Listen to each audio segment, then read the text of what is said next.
having a phenomenal Monday. We are back in action, trying to get a few more shows in, a little more content. Going to talk about where we are as far as league play. The chat's been quiet, but ultimately the activity has been great, and that's all I care about. At the end of the day, I care about games being played. I care about us getting to the playoffs, getting to the next level of this game that we all love called Madden. Um, we are getting closer to week 8, and so that means those playoff predictions have to get out. I know I've missed those for the most part, but maybe I'll be able to get these playoff predictions in. Before we get to that, I'm going to make sure everybody can see this in the chat. And so while I am doing that, there is a little bit of a speech that maybe everybody should be reminded of. I've always been told that I'm too small. I'm not big enough. Pause. I'm not fast enough. I don't have what it takes. To be the best and stay there, sweat is necessary. Walter and Jerry had their heels, never being comfortable with just good enough. It's right now, Malcolm! It's right now, Malcolm! I prepare so no one can take what is mine. No one can replace my mind, my heart.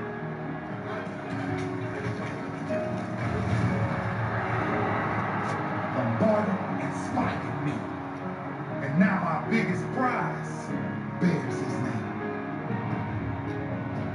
I'm older. Of course I'm older.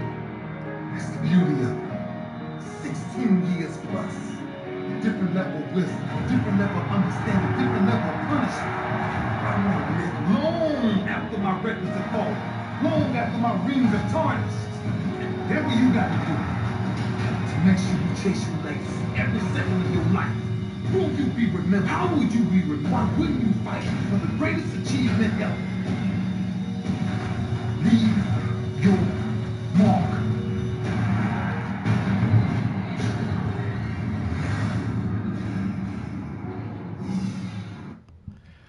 Yes, sir. Let's go.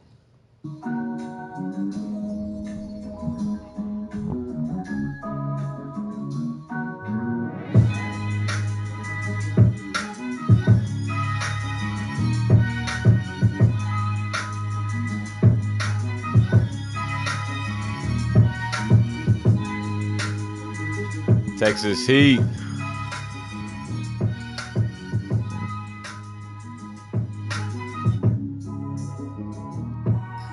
I know I'm taking a little bit of time on this advance, and so what I'm going to do is I'm actually going to advance right after this show ends. Again, I hope you guys had a good day today. Hope you had a good weekend. Hope you have a good week going forward. Hope everybody has peace and prosperity in the ways that you need it. We are going to break down really quick this week 7. Look at a few games that have been played up to this point. Then I'm just going to give a little perspective on, just how I see where everybody sits as far as standings are concerned. Man, I've been meaning to get people on the show and get people engaged as far as just what we're doing as a community, get the voices heard and all those different things, perspectives, how you feel about your game versus other people. But we're going to go straight into the schedule. First game, we have Earl going against our Eagles user. And I believe that is Loso playing with the Eagles. 27-25 in this one.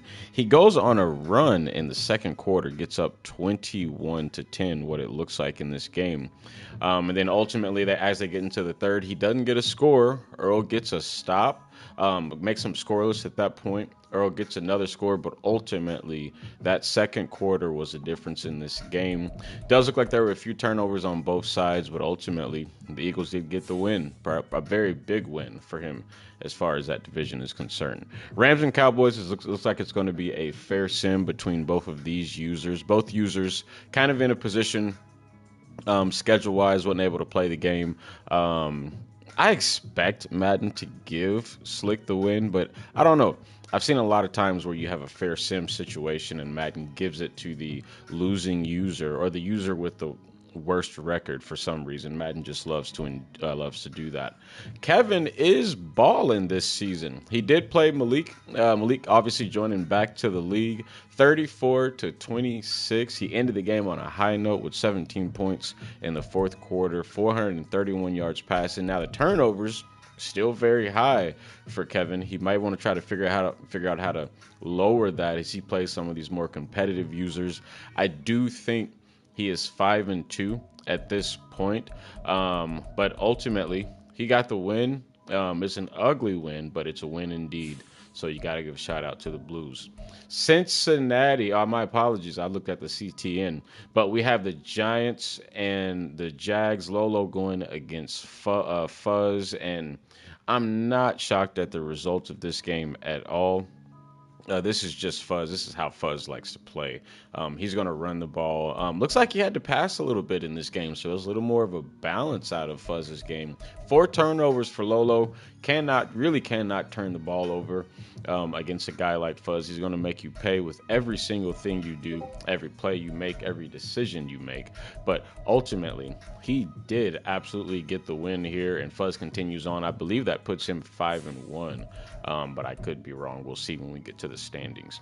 Lions and Dreadnoughts. And you know what's crazy? I was trying to get a running back, and then now I'm not going to be able to get that running back because I think he has improved as far as traits are concerned. 42-7. I mean, the game kind of ended. Game played out kind of how I expected. He's kind of in a bad position with those Dreadnoughts. Obviously, it's a new build, a new situation. Trying to figure out that situation with those Dreadnoughts. 220 rushing yards, 156 passing. Obviously, no turnovers out of Austin. If you get Austin to make a bunch of turnovers, hell, you're balling because that is not a common thing out of Austin on the offensive side of the ball. 42-7. He continues on his decent little streak. The Cards and Mexico Condors. Ain't that a bitch? Look at Ivan. 52-34. He gets this game to me in the second quarter. 28 points put up in the second quarter. It was a tie game after the first, 14-14. Looks like there may have been a turnover or two that may have happened in that second quarter. 3 turnovers to 2. Ivan played well. He passed the ball well. 408 yards for Ivan. That's not something you see out of Ivan typically. As far as the time of possession, Ivan did own time of possession in this game. Obviously with the 170 in rushing, but ultimately the turnovers look to be the difference in this one.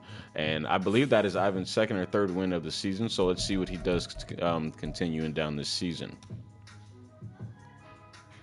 Our next game, we have Baltimore and the Shamrocks. And, man, I'm so mad that I actually missed this game. 43-24.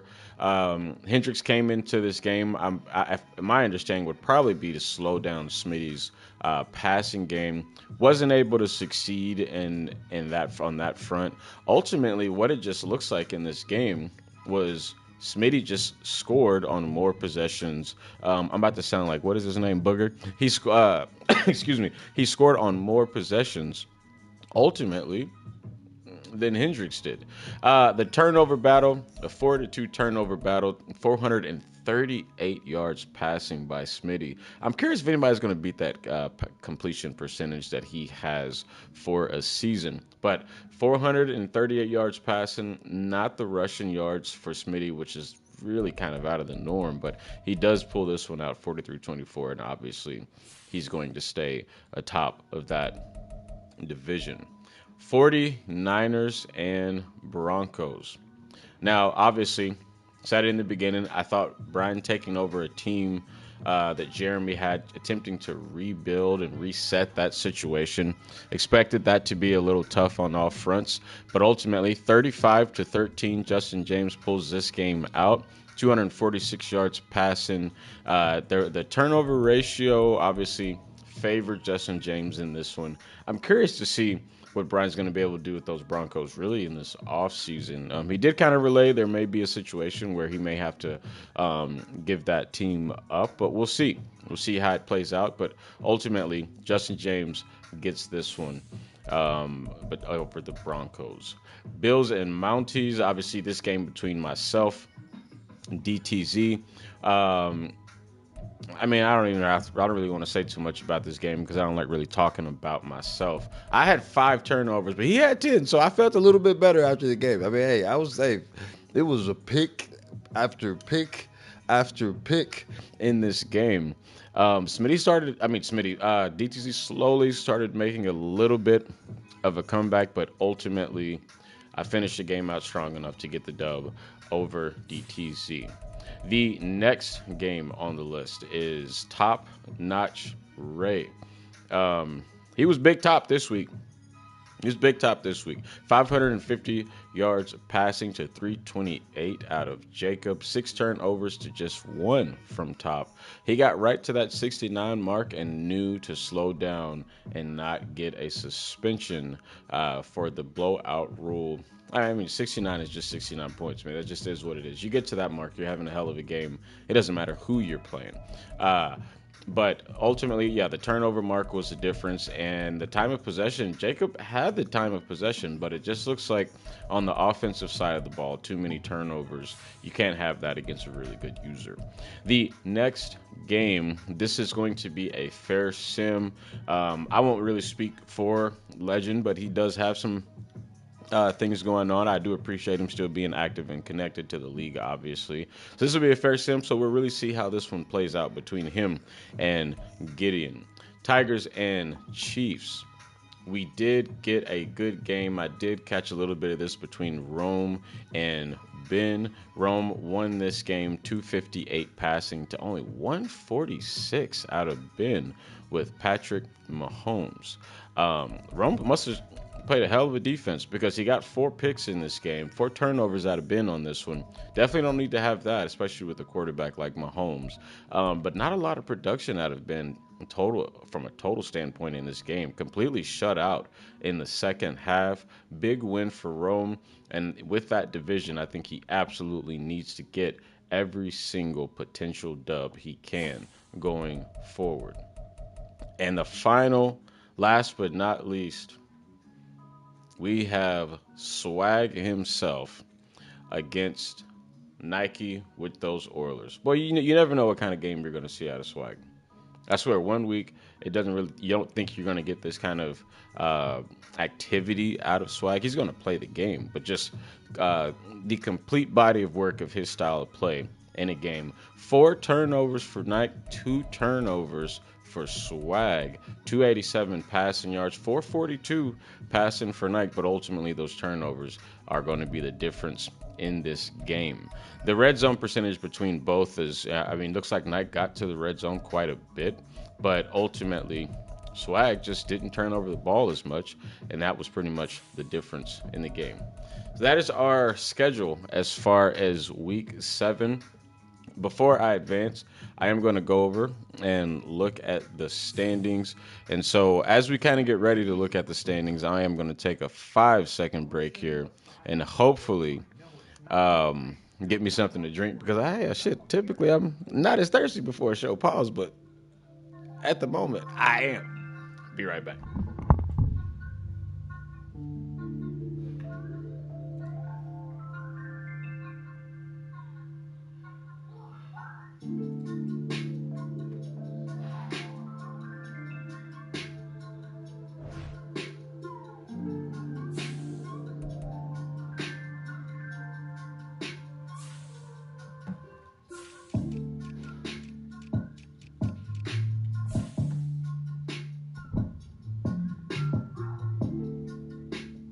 If anybody can tell me where that beat is from, I don't know. You may get a superstar because there's no way.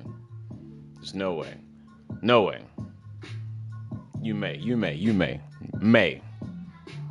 know what it is. All right. Looking at our standings. I don't know if I should really start in AFC or the NFC, but I feel like I always start in the AFC. So I'm going to start over in the NFC. Let's stay in the AFC. Let's keep things moving how they've always been. So starting in the AFC, we have the AFC North. We have Smitty at 5-2. We have Hendricks 4-3. And who are the Pioneers? Who the fuck are the Pioneers?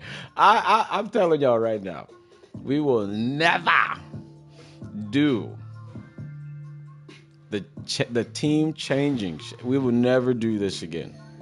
So like, accept this time frame for what it is because it will never happen again. I'm gonna assume this is Brad with the Pioneers. That's what I'm gonna assume is that this is Brad, or is he the Sentinels? I don't know. I don't know. Not never again will we change thy names. But in this division, I mean, here's the thing. Smitty is one of those guys for me, at least as far as Texas Heat is concerned, that as long as he is in the division, whatever division he plays in, one, he's going to make playoffs, and two, most likely own the division. I don't think there's going to be any change here. I do expect Smitty and Brad to compete for that second spot in this division. I still think there's a battle being fought here. Brad's 3-3, so that lets me know he's obviously on a bye week. So there was a game that he will be playing and a game that they will have missed in a bye week coming up between him and Smitty. The Sentinels is obviously going to be Hidden Leaf with a new user. He's doing the right thing. Go ahead and just finish the season out on an L, get to the draft, get to the offseason, and rebuild. Smitty should absolutely have this division, in my opinion, with no problem. The AFC South. Well, I mean, I'll be honest, I kind of didn't really expect this. I expected Nike to play well. I didn't know if it was going to be this well, but I did expect him to play well. I expected Lolo to obviously compete. I will say, Gideon and Legend are both kind of a shocker to me. Probably more so Gideon than Legend, just kind of at this time frame. But Gideon being 2-4 is actually kind of shocker to me because I actually think he really has the team to be kind of unstoppable right now. But just not getting the dubs, and now unfortunately, this week is going to be left in a position for him, in my opinion, where he is going to be he's stuck with a fair sim, so anything can happen. So this could be the difference in if him even, I say quote unquote, trying to make the playoffs to this point. I mean, but I'm gonna give it to Nike. Nike said it. Nike said at some point this division would be his. What I didn't know was that it was going to be this soon. So 5-2, and it looks like he's on the road to get to the playoffs with no problem. AFC East, I had to get on a streak. I was out for a little bit. I lost a few games on forced losses. Had to win a few games. Jacob is still sitting 4-3. I think we play this next week or the week after. And then you got DTZ. He's 2-4, 4-game losing streak. Obviously, kind of an unfortunate position for DTZ again. I just think for DTZ, it's really it's always kind of been clear. Run the ball just as much as you pass, and you'll have success. He just hasn't done a lot of that, and that 2-4 is obviously what it is. Lumberjacks with Malik coming in, doing very similar to Leaf, basically accepting he's got to get to the offseason, rebuild this situation, and hopefully get into a positive position come this next the following season. But no, I do not know if it'll be myself or Jacob. Because I haven't really looked at my schedule and haven't really looked at his either. So I don't want to talk from a place of disrespect and say I'm absolutely going to take the division, even though I 100% feel that way. So we'll see. But we are tied at the top at 4-3. My expectation is to at least make the playoffs. The AFC West. I really wish I'd have had Tillman in the league at the beginning.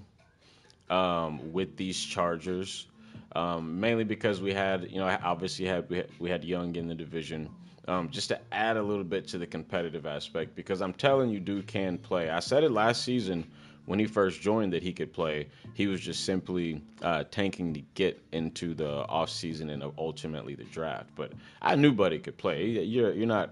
I don't care who you are. You don't throw for 6,000 yards on the game and you're trash. That's just those things don't align.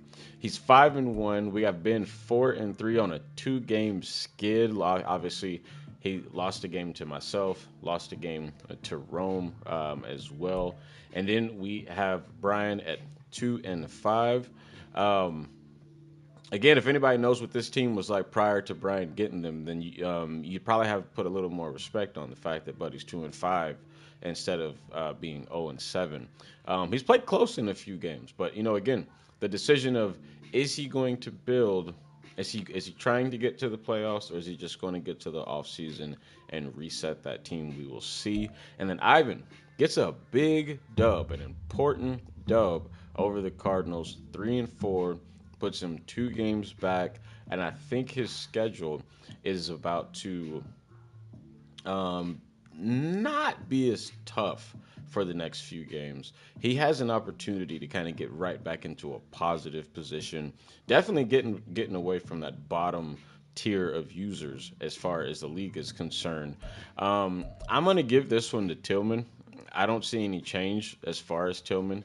I think the big question for me is these three because I don't really know where Brian sits as far as getting to the end of this season or getting to the playoff picture itself. I don't really know why Ben kind of has some up and downs with the Chiefs. I think that team is pretty set as far as the future itself. And then, of course, with Ivan, I just don't know what kind of Ivan I'm going to get game to game. But this division is absolutely going to Tillman. NFC North. And I mean, Austin is doing exactly what I expected Austin to do. He did this same thing last season. He was 6-1. He's not giving up a ton of points per game. He's, then you have J Stack 2-4. He did lose a fair sim that you could probably argue could have been a forced win, but 2-4 in the division, and then you have Top at 3-4 and Earl at 2-5. The biggest shocker in the division for me is obviously going to be Earl. Usually at some point, Earl kind of gets the team figured out, the situation figured out, and gets himself to a point where he's at least competing for the division itself. And that hasn't really happened in the NFC North for him this year. This division is 100% going to Austin.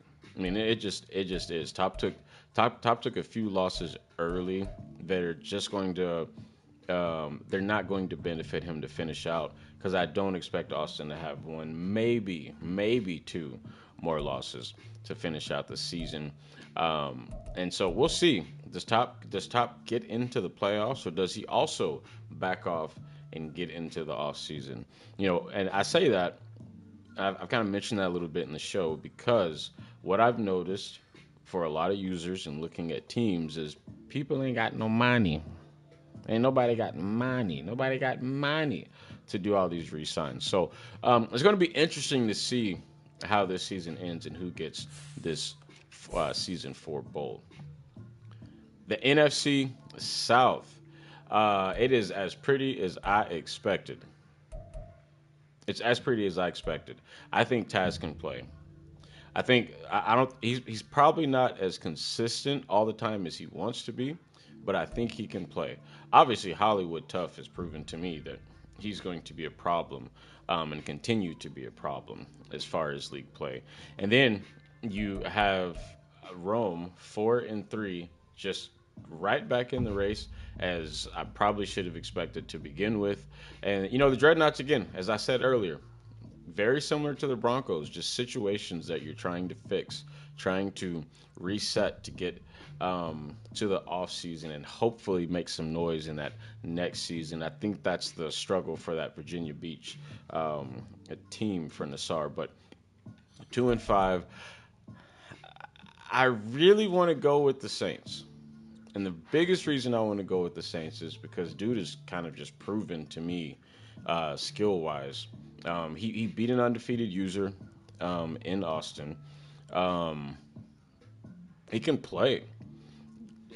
The struggle for me is not Taz. I think you're going to see all three of these guys in the playoffs. I think you for sure see the Saints and the Panthers. Rome is kind of an asterisk. You know, he's kind of maybe as far as getting the playoffs, but I think for sure you're going to see Taz and you're definitely going to see Hollywood tough with those Saints in the playoffs. As far as who wins the division, I'm not really sure if both users have played yet. Yeah, so Taz and Saints haven't played yet. So, and I think that's going to be the deciding factor. I think whoever wins the games between those two will ultimately get into the playoffs and win the division. NFC East. Going back to that game earlier between Slick and Bloodshed, the Cowboys and Rams, where I thought that kind of impacts Slick a little bit as far as really kind of keeping pace with Fuzz, because I do believe what I have seen out of Madden is they do not give the fair sim to the team that most likely would win the game.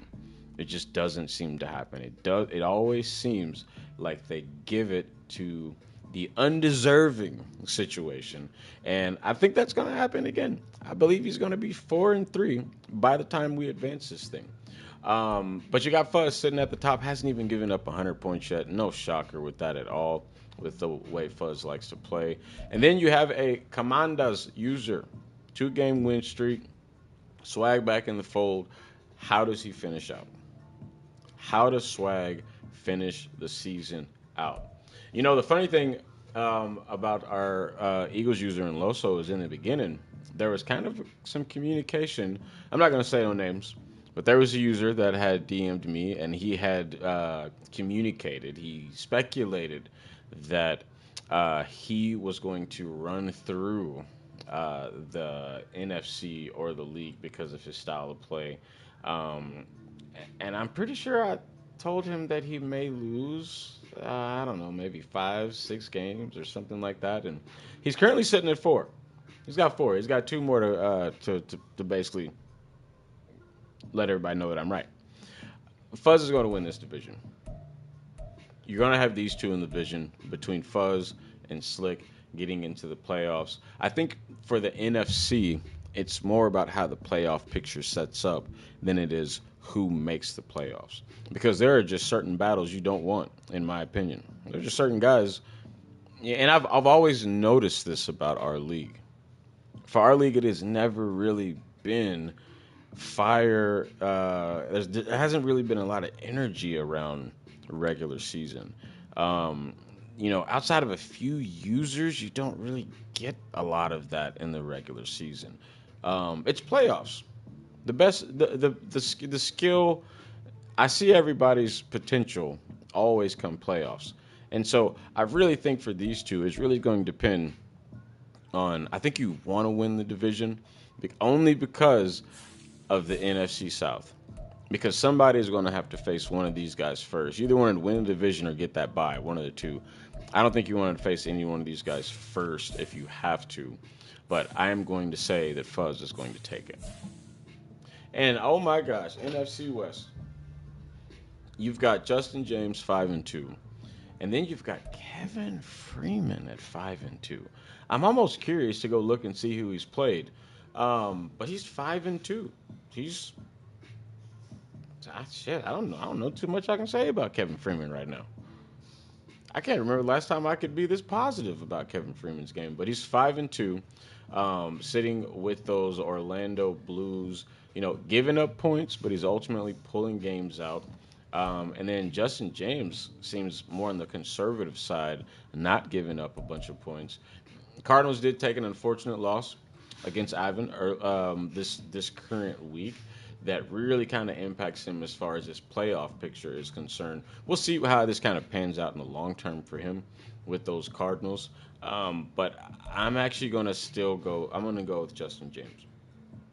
I think Kevin's playing well. I don't know who all Kevin has played, but I know you got to put respect on his name because obviously 5-2 is something to at least be respected, in my opinion, for any user, regardless of your schedule. Um, I don't know. I may have to look at the NFC a little bit deeper when it comes to the playoff picture itself. So, talking about the NFC, we have Austin currently at the top at 6-1, a 5-1 Hollywood Tough. We have a 5-1 Fuzz, a 5-2 Justin James, a 5-2 Kevin Freeman, a potential 5-2 or 4-3 in Slick, and then a 4-2 in King Taz, which I really think from that point is going to be kind of the ending of the story. So again, when you're looking at the playoff picture, you're trying to figure out who do you not want to see in that first round. Who do you not want to run into in that first round? And let me tell you, these are all three guys that, if I can avoid, I would be okay with that in the first round. So we'll see how this plays out. But ultimately, guys, that is going to be the show. Man, I hope you guys again have a good week. As I said, man, my goal is obviously to just put a little bit of content, give some feedback as to where everybody's playing, how everybody's playing, and ultimately how I see it. Um, I'm about to check in with a few users, but I am going to advance this thing, and I hope you guys enjoy the rest of your week, man. Talk to y'all soon. Peace.